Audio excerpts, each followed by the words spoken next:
3 years before he crossed the English Channel and changed the history of Europe forever, William the Conqueror was stuck.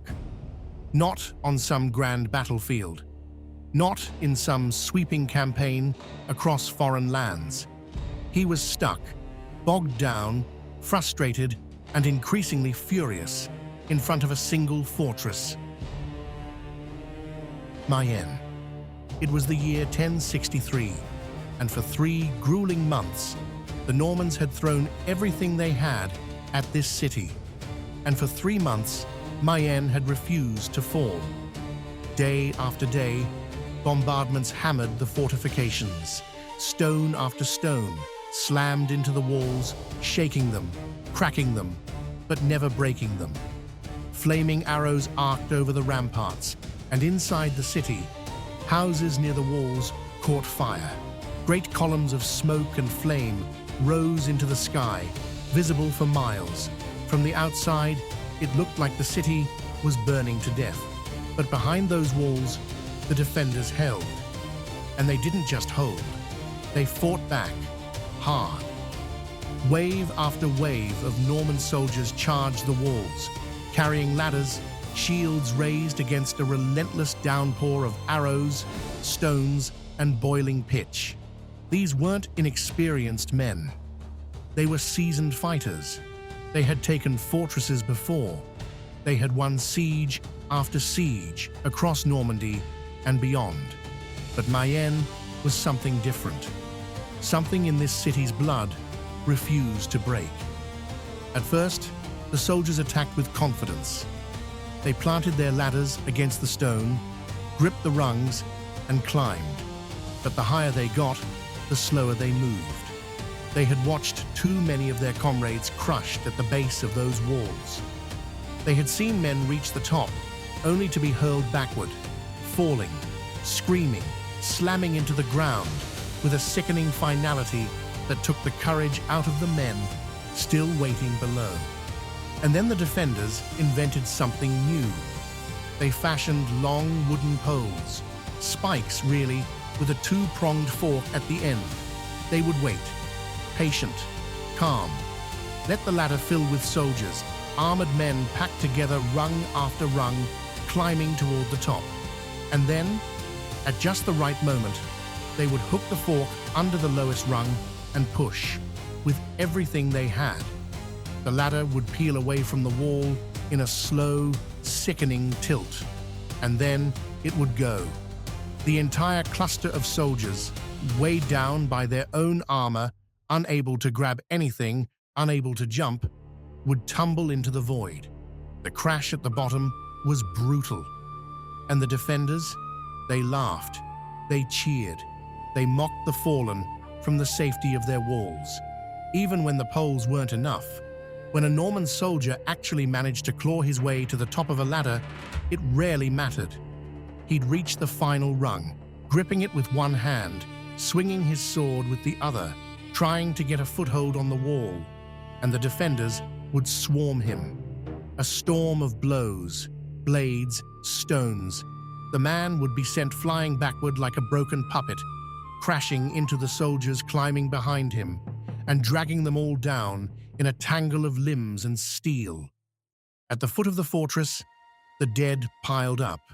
Behind the Norman lines, long, pitiful columns of wounded men, limping, crawling, dragging themselves back to camp, told the story of each failed assault. William watched it all, and with each passing day, his rage grew. But rage, for once, wasn't enough. Mayenne stood.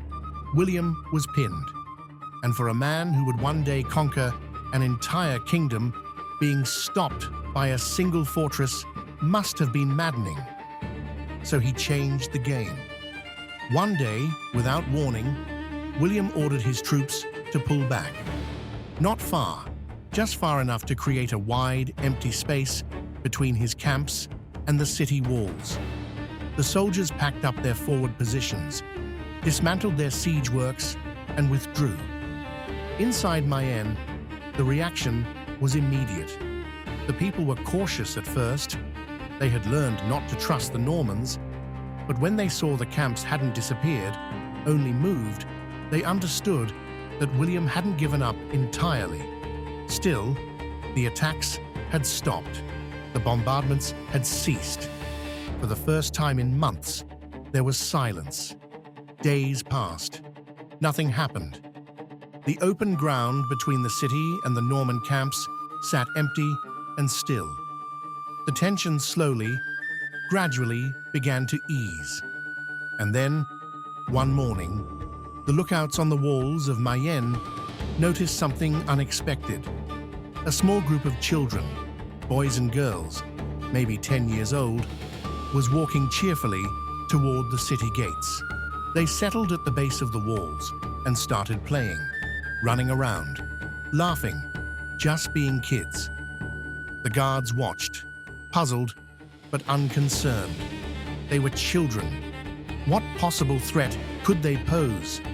The next day, the same thing happened, and the day after that. Every morning, this little band of children would appear, make their way to the gates, and play for hours.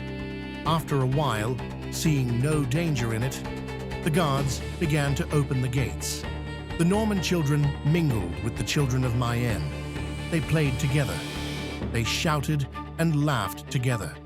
Friendships formed, the way they always do between children who don't understand the wars their parents fight.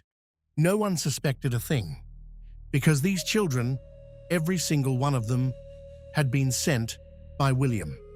They were part of a plan, a deeply calculated, almost cold-blooded plan devised by the Duke of Normandy himself. The children were completely innocent. They had no idea they were being used. They simply did what they were told. Go to the city, play with the other children, be friendly. And every day, they passed through those gates under the watchful but increasingly relaxed gaze of the sentries. Day after day, week after week, the routine became normal, expected. The guards stopped paying attention. The people of Mayenne grew comfortable. Morale inside the city actually improved. The attacks had stopped, the children were playing, and perhaps this nightmare was finally coming to an end. That was exactly what William was waiting for.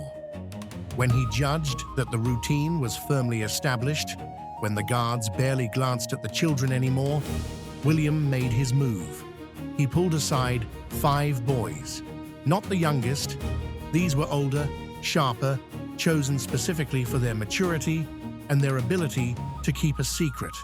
He gave them their orders, and he made them swear silence. Each of the 5 would receive a fire starter, a short stick fitted with a fuse of the kind used to light cannons. On the appointed day, they would enter the city with the rest of the children, just as they had done 100 times before. But this time, instead of playing, they would slip away, quietly. Each boy assigned to a specific point near the ramparts and the main gate, and they would set fires. The day came. The small procession of children walked toward Mayenne, just as it always did. The guards waved them through. The children scattered into the streets, their shouts and laughter blending with those of the city's own boys and girls. Everything looked normal, but 5 of those boys had already disappeared into the shadows. Moments later, the first flames appeared. A thatched roof near the ramparts caught fire. Then another, then another. Smoke billowed up. Panic erupted. The guards, seeing the fires spreading toward the walls, abandoned their posts and rushed to fight the blaze. For a few critical minutes, the main gate of Mayenne stood open and undefended. William was watching. He had been watching the whole time. The moment the gate was clear, he gave the signal. Norman cavalry exploded from the camps at full gallop, thundering across the open ground toward the city. The few sentries who realized what was happening barely had time to draw their swords before they were cut down. The horsemen poured through the open gate, and within minutes, the city, was overrun. Mayenne had fallen. Not to battering rams, not to siege towers, not to the brute force of 10,000 soldiers. It fell to a handful of children carrying sticks with fuses on the end. Where months of relentless assault had failed, where courage, strength, and fury had all come up short, the cunning of William the Conqueror and the innocence of a few boys succeeded. It was ruthless, it was brilliant, and it was a preview of the kind of mind that would, just 3 years later, cross the English Channel, defeat King Harold at Hastings, and claim the throne of England.